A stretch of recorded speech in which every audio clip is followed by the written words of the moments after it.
ମାନେ 2025 ଶେଷ ହେଇଯିବ 2026 ଆସୁଛି ସେଥିରେ ଆପଣଙ୍କୁ ଅନେକ ଅନେକ शुभेच्छा स्वागत जनावे किंतु जितने तीन दल मध्य 2026 केमी जापे बर्तमान ये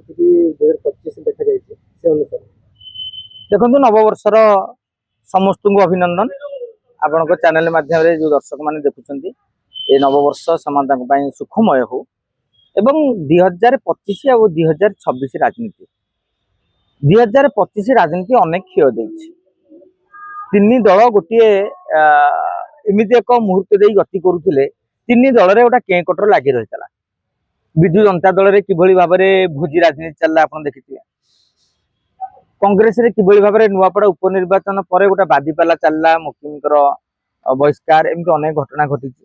भारतीय जनता पार्टी रे जदिव शीतल युद्ध उपरको आसीनी माने दृश्य मान है कि ये कहना आम दूर देखुले जे तांकर केमती भिन्न भिन्न गोष्ठी विभक्त होती सबुठार दुख थिला भारतीय जनता पार्टी नेता जे वर्षे है अनेक बसीते निगम लडुटी खाया निगम लडुटी मिल पारानी किंतु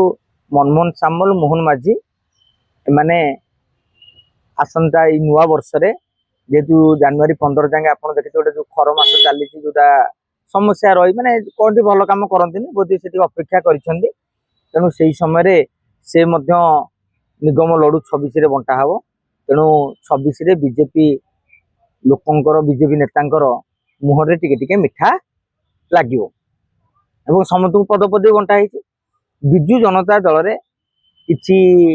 जो पांड्यान सपक्ष गोष्ठी पांड्यान विपक्ष गोष्ठी अच्छा उभय 26 रे गोटे मुहांमुही हेबे एवं नवीन पट्टनायक गोटे कड़ा पदक्षेप ग्रहण करिकी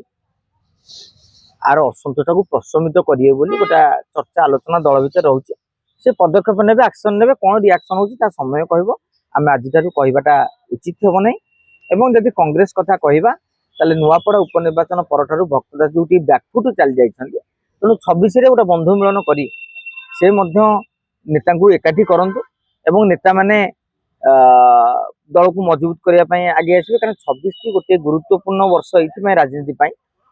27 पंचायत निर्वाचन हो पौर निर्वाचन हो साधारण निर्वाचन ये 26 रु आरंभ हो जाए प्रस्तुति प्रथम 2 वर्ष जो पराजयर दरज से जाई न थाए देहरु से ग्लानिटा कमी न थाए तेणु ये 26 रु आपण देखिए तीन राजनैतिक दलर कार्यक्रम ओडिशा राजनीति को सरगरम करदेव भारतीय जनता पार्टी पंचायत स्तर में कोचिंग आरंभ कर सरपंच समिति मानक विजु जनता दल केमी लोक नजीवे जगिबे तेणु कहवा कथा हूँ जे समस्ते गोटा जगाजगी अवस्था रे एवं 26 टी समस्त आहरी भल हम ये राजनीति जिते सरगरम हम